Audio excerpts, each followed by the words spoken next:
When all else fails, you call your opponents gay. That's what Tucker Carlson is doing. Now, I know that you might say, David, this must be from like the late 90s, right? Oh, you're gay. It's not. It's from October of 2024. Tucker Carlson, apparently out of ideas, out of substantive criticisms, now comes in and says, you know what? Tim Walz is obviously gay and he's hiding it. We've reached the point in the campaign, days before the election, where it's just, let's call our opponents gay. Not that there's anything wrong with that, says Tucker. Like Tim Walz is very obviously gay. I look at him, I'm like, well, you're gay. And I'm sure I'll be attacked for saying that. Maybe he's not gay, but he certainly seems gay. Right. And immediately say, where's your evidence? I love the interviewer going, right. He obviously seems gay. I don't have any evidence. I'm just saying the guy looks super, super gay to me. But they're the ones always running on being like, it's great to be gay. Okay, if it's great to be gay, then why is it an attack on him for me to say that? You know what's funny about this?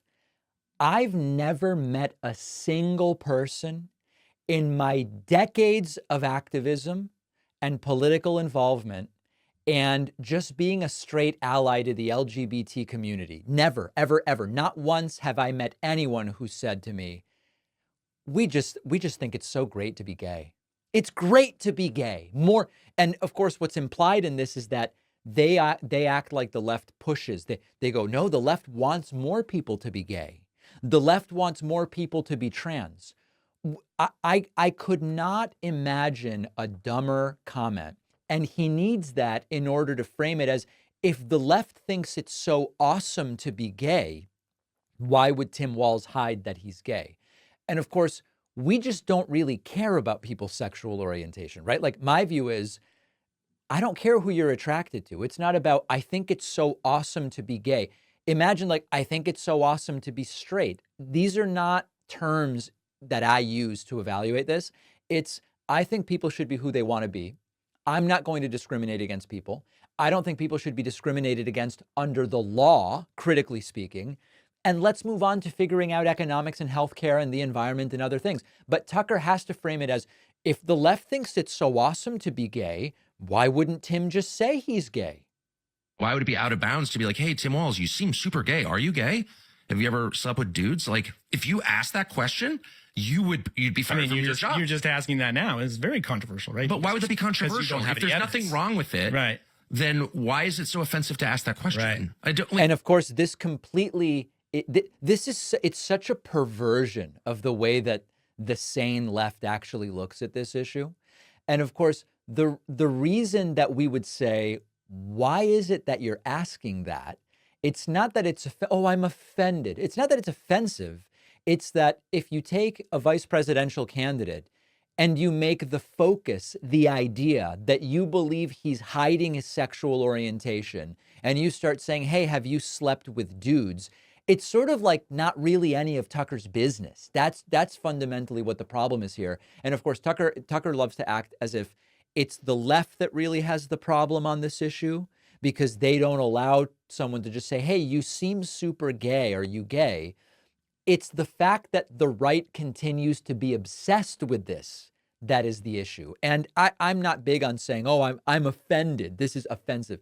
It's not that it's offensive. It exposes what their beliefs are. And their beliefs, of course, happen to be completely disgusting. As a complete aside, I don't claim to have any gaydar whatsoever. But it never even occurred to me that Tim Walz might be gay. But Tucker says it's obvious. Maybe Tucker knows more, has a better gaydar than I do. I don't know. You know you've lost the argument when this is what you go to. And I'll tell you what this is really a reflection of. What they're trying to do is emasculate a guy who does not fit the picture of the emasculatable liberal. Tim Walz owns guns, hunts, coached football, repairs cars, likes fast food. Yeah.